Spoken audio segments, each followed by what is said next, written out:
अस्सलाम वालेकुम मतीउल्लाह जान एमजे टीवी और मेरे साथ साकिब बशीर हैं और एक ख़ास मेहमान साबिक जज Lahore high court justice retired Ibadurrehman Lodhi जो अब एडवोकेट सुप्रीम कोर्ट भी हैं और एडवोकेट वफाकी आइनी अदालत भी हैं और आज वफाकी आइनी अदालत में पेश हुए। इससे पहले कि हम एडवोकेट इबादुर्रहमान लोधी के उस बड़े अहम सवाल की तरफ उठाएं जिसने आज वफाकी आइनी अदालत के 6 जजों को भी घुमा कर रख दिया और बज़ाहिर ये ऐसा अहम सवाल है कि जिससे 27वीं यानी तरमीम के मुतल्लक भी मज़ीद सवाल उठ रहे हैं। मगर आज की बड़ी खबर ये है कि जो इस्लामाबाद हाई कोर्ट के 5 जजों ने जजेस सीनियरिटी केस में जजेस के तबादले के हवाले से सुप्रीम कोर्ट में जो आइनी दरख्वास्त दायर की थी और सुप्रीम कोर्ट ने उनके खिलाफ फैसला देते हुए जजों के तबादलों और इस्लामाबाद हाई कोर्ट में लाए गए नए जजों की सीनियरिटी को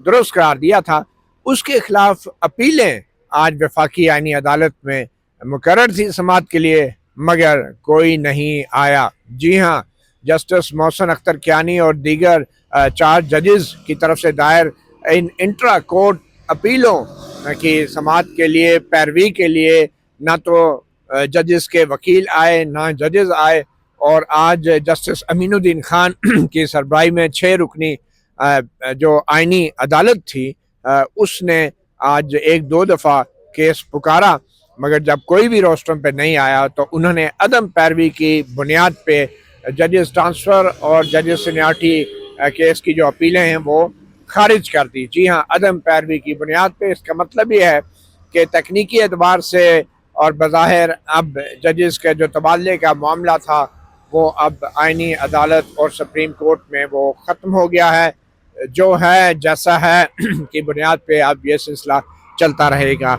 उसके अलावा भी कुछ आम केसेस में एडवोकेट रियासत अली आज़ाद और एडवोकेट फैसल सदीकी भी आइनी अदालत में पेश नहीं हुए, उसके ऊपर भी हम बात करेंगे। मगर सबसे पहले justice retired Ibadurrehman Lodhi, advocate supreme court, advocate constitutional court, Lodhi साहब बड़ा अहम आपने एक सवाल खड़ा कर दिया है आइनी अदालत के लिए और वो बुनियादी तौर पे जो हमें समझ आई है उसके मुताबिक तो जो आइनी अदालत है वो सुप्रीम कोर्ट के फैसलों के ऊपर बतौर अपील कोर्ट नहीं बैठ सकती और सुप्रीम कोर्ट के फैसलों के खिलाफ अपील नहीं सुन सकती और 27वीं यानी तरमीम में जो मुकदमात मुंतकिल हुए हैं उस मुकदमात की मुंतकिली के बावजूद भी वफाकी आइनी अदालत सुप्रीम कोर्ट के फैसलों पे जो अपीलें हैं उनकी समाअत नहीं कर सकती।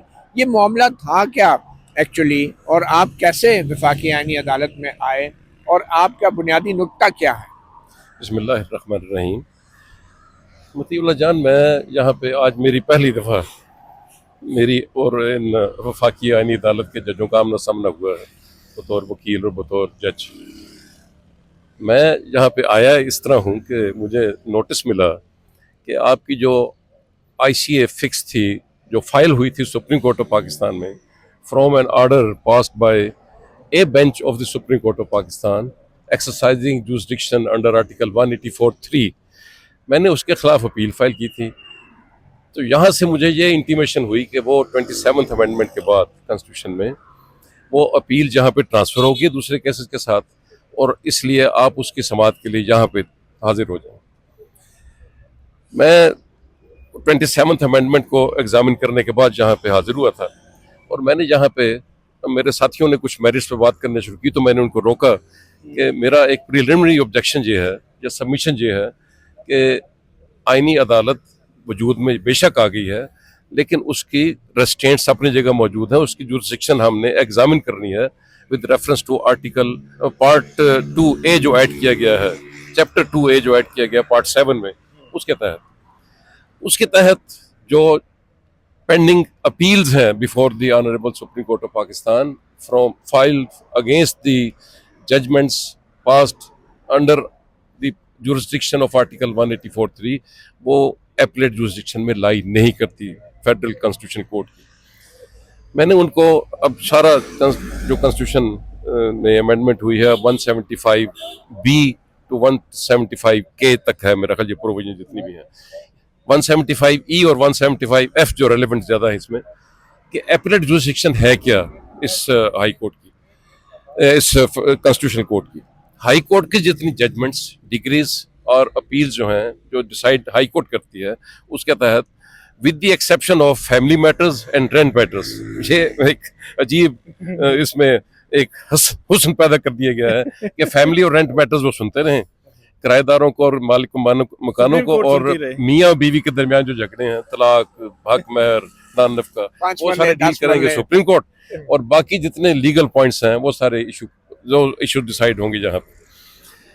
जहाँ पे जजेस ने शुरू में कुछ बात करने की कोशिश की कि जी नहीं हमारी जुरिस्डिक्शन है, जब मैंने उनको, वो जो लॉ मेकर्स ने इसमें वर्डिंग इस्तेमाल की है, बार बार जब 174(5) में ये कहा गया है कि from this article, under this article, तो मैंने कहा ये दिस जो लफ्ज है ये बड़ा सिग्निफिकेंट है, और लॉ मेकर्स की इंटेंशन, डिबेट तो इसमें सच्ची बातें हुई नहीं, अगर हम लॉ मेकर्स की इंटेंशन पर जाना चाहें ना तो हमें देखना पड़ता है कि जी पार्लियामेंट में डिबेट क्या हुई। आप ये कहते हैं कि all petitions filed under 175E 27th amendment के तहत जो लाया गया है, तो 27th अमेंडमेंट से पहले तो 175E नहीं था, तो नहीं। इस आर्टिकल से क्या मुराद है?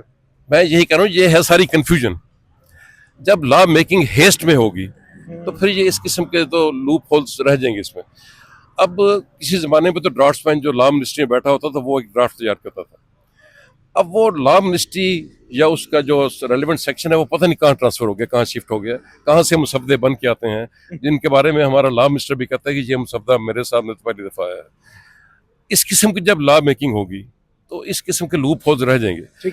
आज मेरे 5 मिनट के आर्गूमेंट्स के बाद भी जब जजेस ये कहना शुरू हो गए एज्यूम है इसमें ये कर सकते हैं, मैंने कहा जब एजम्पशन में बात आ जाएगी तो फिर इसमें फर्दर इंक्वायरी का मैटर चला जाएगा, और जब एज्यूम कर रहे हैं आप तो इसका मतलब है लॉ मेकिंग प्रॉपर नहीं हुई, ये क्लियर वर्डिंग नहीं है, और इसमें बहुत सी अभी गुंजाइश है। तो ये बज़ाहिर आपको नहीं लगता कि ये एक टेक्निकल हिच है, और जो लॉ मेकर्स की जो इंटेंट थी वो यही थी कि तमाम मुकदमात मुंतकिल हो जाएंगे आईनी बेंच के जो मुकदमात में आईनी कोर्ट में। Itself is a technical subject, हम टेक्निकलिटीज को अवॉइड करेंगे ना तो फिर सारा फाउल प्ले हो जाएगा।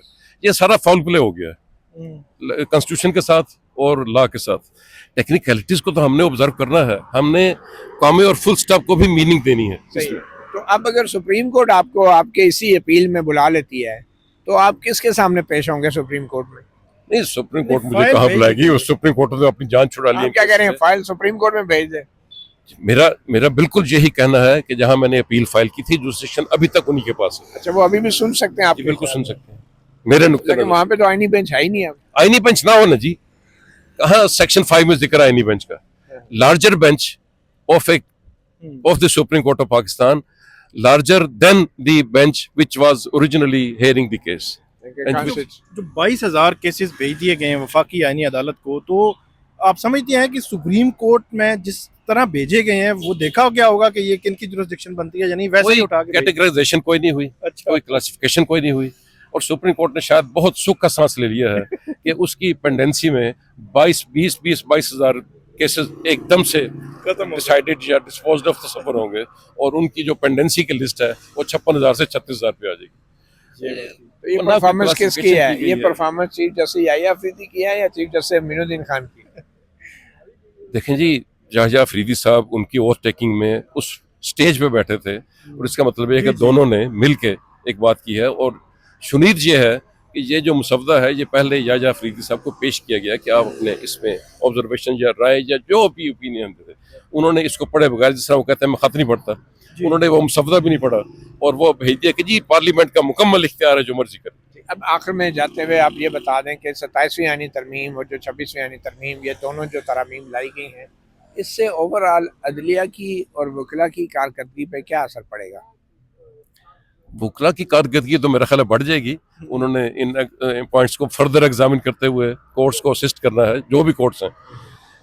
कोर्ट्स की मुझे बहुत अफसोस हो रहा है, सच्ची बात है।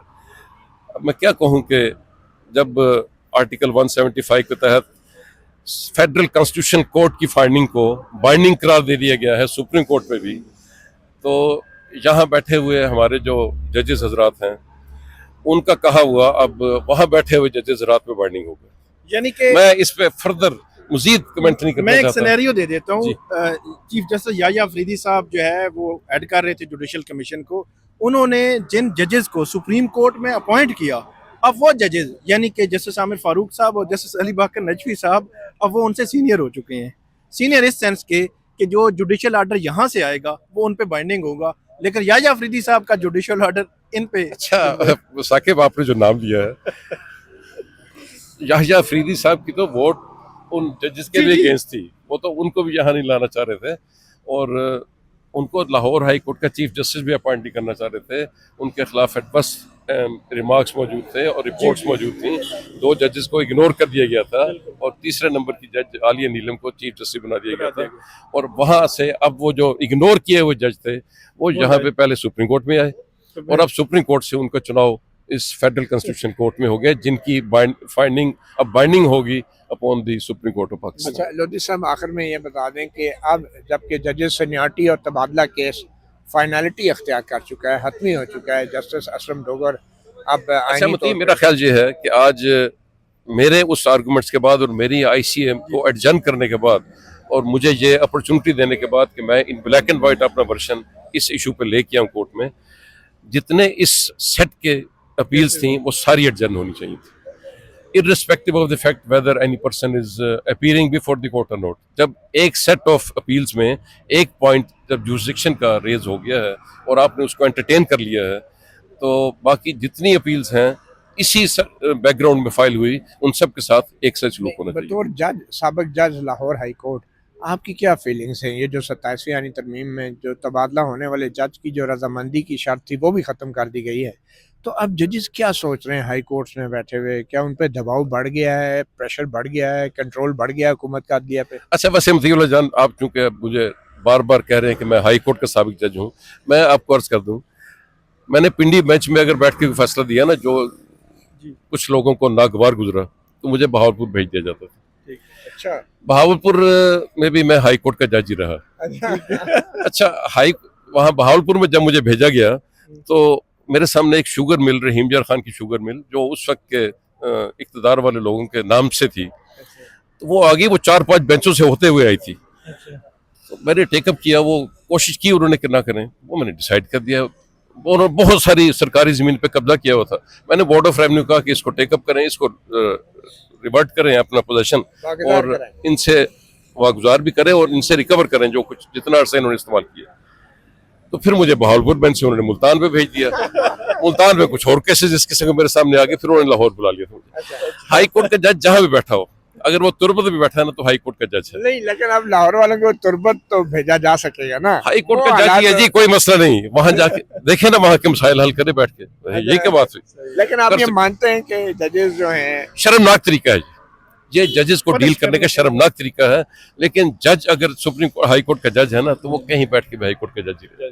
बहुत शुक्रिया जस्टिस बदरुमान साहब, आपने हमें वक्त दिया, बहुत मेहरबानी सर, थैंक यू। तो साकिब बशीर साहब, आपने सुन लिया साबिक जज लाहौर हाई कोर्ट ने जो आखिर में अपने ज़ाती तजर्बात के बयान किए और हमसे शेयर किए। पहले आ जाते हैं जो जजेस सीनियरिटी वाला मामला है। अब इबादुर्रहमान लोधी साहब तो कह रहे हैं कि उन्होंने जो एक आइनी नुक्ता उठाया है, उसके बाद तमाम ऐसी अपीलें जो हैं उनमें एडजर्न हो जाना चाहिए था, लेकिन अब वो पटिशनर ही मौजूद नहीं था, तो शायद अब वो पता नहीं आइंदा आएंगे भी नहीं, क्योंकि आईनी अदालत का बाइकआउट। आपको क्या लग रहा है? फैसल सदीकी भी नहीं आए, रियासत आज़ाद भी नहीं आए और जस्टिस मोहसिन कियानी और उनके वकील भी कोई नहीं आया। सबसे पहले तो हम जो अपने देखने वाले हैं उनको थोड़ा सा मंजर कशी कर दें कि आज जब ट्रांसफ़र जजेस का केस कॉल हुआ, पहले बल्कि ट्रांसफ़र जजेस की जानिब से जो ट्रांसफ़र जजेस के ख़िलाफ़ जो इस्लामाबाद हाई कोर्ट के 5 जजेस हैं, उन्होंने हफ्ते के दिन एक मुतफरिक दरख्वास्त दायर की थी और मौक़िफ़ इख्तियार किया था कि ये मामला सुप्रीम कोर्ट भेज दिया जाए, यहाँ पे इसका दायरा इख्तियार नहीं बनता। वही बात जो इबादुर्रहमान लोधी साहब कर रहे हैं कि सुप्रीम कोर्ट इसका दायरा इख्तियार बनता है, वफाकी आईनी अदालत नहीं बनता। आज जब केस कॉल हुआ तो केस कॉल होते ही हमने देखा कि रोस्ट्रम बिल्कुल खाली था। जहाँ पे वो रोस्ट्रम भरा होता था, मुनीर मलिक, बैरिस्टर सलाहुद्दीन, फैसल सदीकी, रियासत अली आज़ाद और ये सारे वकला जो है वो वहाँ पे होते थे, तो रोस्ट्रम बिल्कुल खाली था। थोड़े से हैरान थे, परेशान था बेंच भी, मुझे लगा कि क्या है ये क्या हो रहा है। आपको नहीं लगा कि रोस्ट्रम खाली था और बेंच भरा हुआ था? बेंच भरा हुआ था 6 जजेस से, रोस्टम खाली था। लेफ्ट साइड पे कोने पे इमरान खान के वकील खड़े थे, जो इस केस में इमरान खान की जानिब से भी पिटीशन फाइल हुई थी, तो वो अपील में भी आए हैं। उनका मुद्दा कुछ और था। तो केस कॉल हुआ तो जस्टिस अमीनुद्दीन खान साहब ने अपने लेफ्ट साइड पे बैठे अली बाकर नजवी साहब को देखा, तो अली बाकर नजवी साहब ने मुंह से ही इशारा किया कि शुरू करें। शुरू ना करें, डिसमिस कर दें। कि उनका शायद उन्होंने ये कहा कि आया ही कोई नहीं, नॉन प्रोसिक्यूशन डिसमिस कर दें। तो इस दौरान जो इमरान खान के वकील थे वो बोले, उन्होंने कहा जी हमने अपील फाइल की थी, पहले जो पिटीशन फाइल की थी, अब अपील में है, तो मैंने अपना जो मेरा क्लाइंट है उससे मैंने इंस्ट्रक्शंस लेनी है, यानी कि इमरान खान से अडियाला जेल से इंस्ट्रक्शंस लेनी है। तो आप मेहरबानी करें, हमारी बात तो वो अडियाला जेल वाले मानते नहीं है, आप जो मेहरबानी करें आप जो है वो हदायत दे दे। तो फौरी तौर पर जस्टिस अमीनुद्दीन खान साहब ने कहा, बात सुने, जिस अदालत ने उनको जेल भेजा है आप उसके पास जाएं, हमारा काम नहीं है ये। हालांकि माजी में जब इस किस्म की सिचुएशन बनी थी, इवन काजी फाइज ईसा जैसा चीफ जस्टिस था, तो उसने भी, या अफरीदी साहब जैसे चीफ जस्टिस ने भी, इसका मतलब पता है क्या है?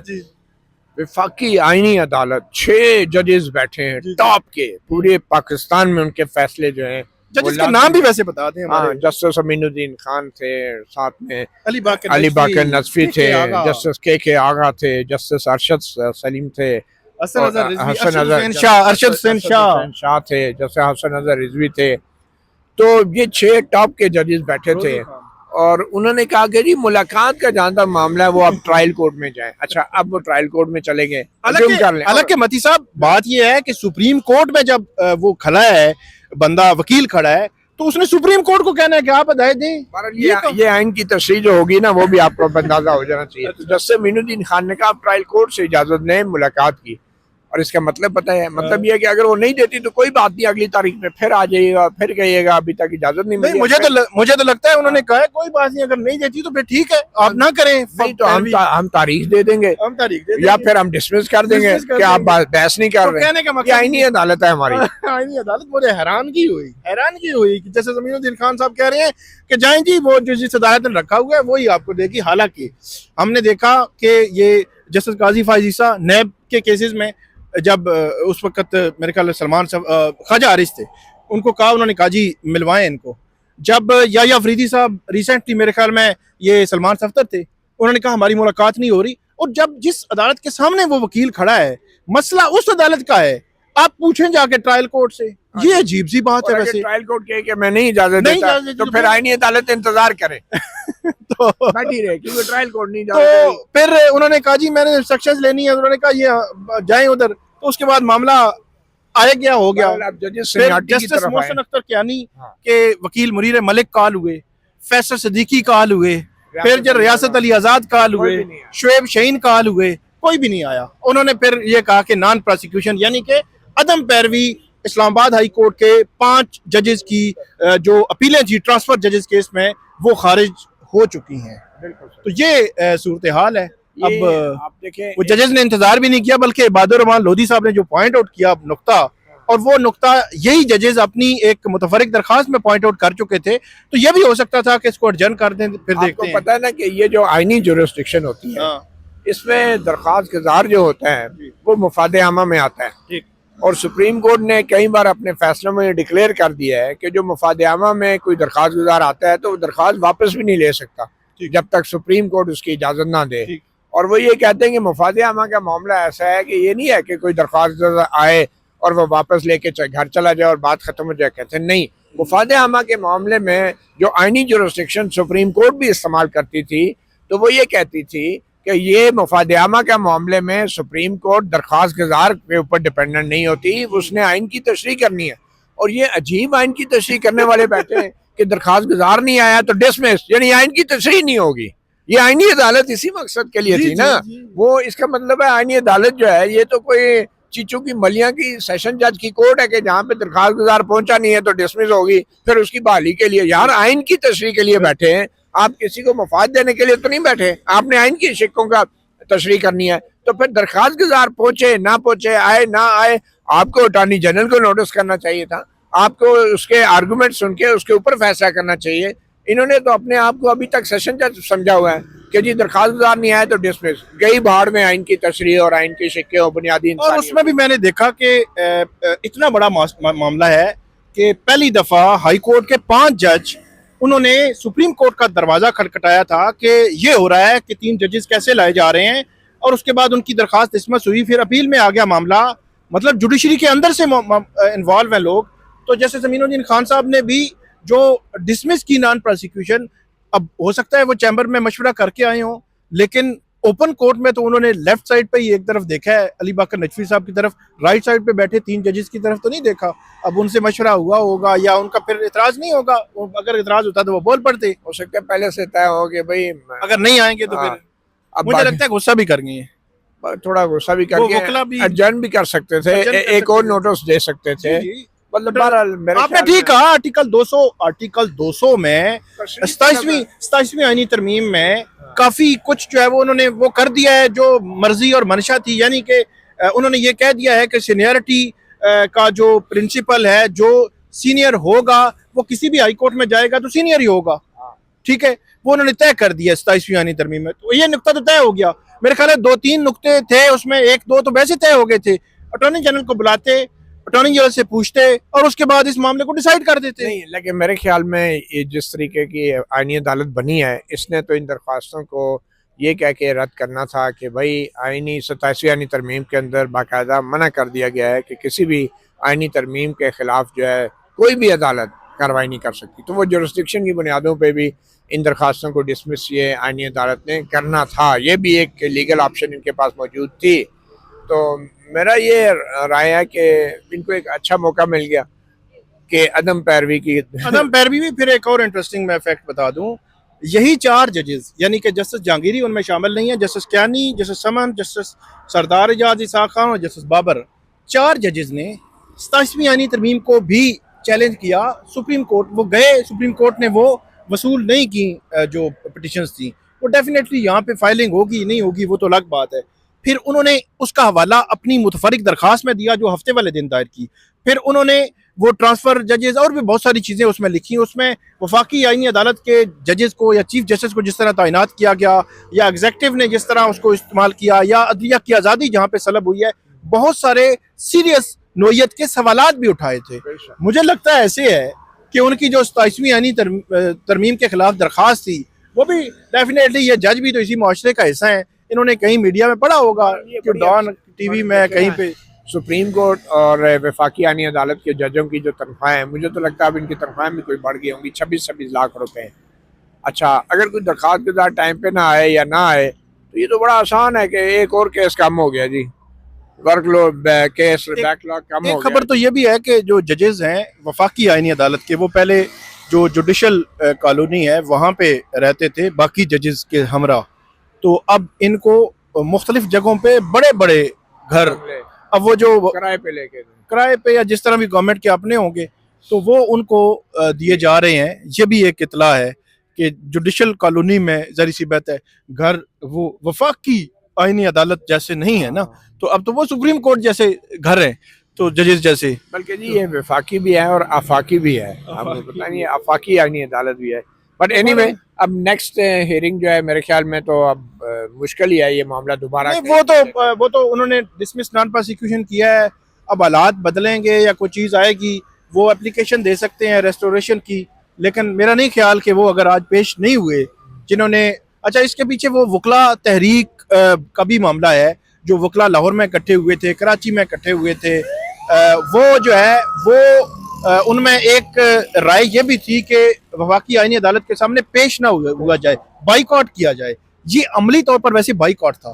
आज वाकई कोई वकील अमली बाइकआउट आज मुझे लग रहा है कि मामला कोई स्टार्ट हो गया बाइकआउट। अमली बाइकआउट पहली दफा देखा गया। बिल्कुल सही। और अमली बाइकआउट किसी आम लिटिगेंट की तरफ से नहीं देखा गया। इस्लामाबाद हाई कोर्ट के 5 जजेस जो इसी ही फ्लोर पे, मतलब जो फर्स्ट फ्लोर है ना, जहाँ पे इवन जस्टिस मोहसिन अख्तर क्यानी की अदालत थी, जहाँ पे अभी आईनी बेंच जो है वो बैठा हुआ था, गज के फासले पे justice Mohsin Akhtar Kayani, justice Babar Sattar, justice Sardar Ejaz Ishaq Khan, ना कोई वकील, जस्टिस समन रिफत इम्तियाज, जस्टिस तारिक जहांगीरी, तो वो जज भी 7 वाली अदालतों में थे, ना वो आए और ना ही किसी वकील को भेजा। मेरा ख्याल ये है कि ये दिल पे भी ले गए हैं वफाकी आईनी अदालत वाले। बेशक, और नाराज पड़ोस जो है ना नाराज हो गया है। हाँ, तो बेकार है। बहरहाल Anyway, आपको नाजरीन मजीद भी हम अपडेट करते रहेंगे, हमें फीडबैक दीजिएगा। अल्लाह हाफिज। अल्लाह हाफिज।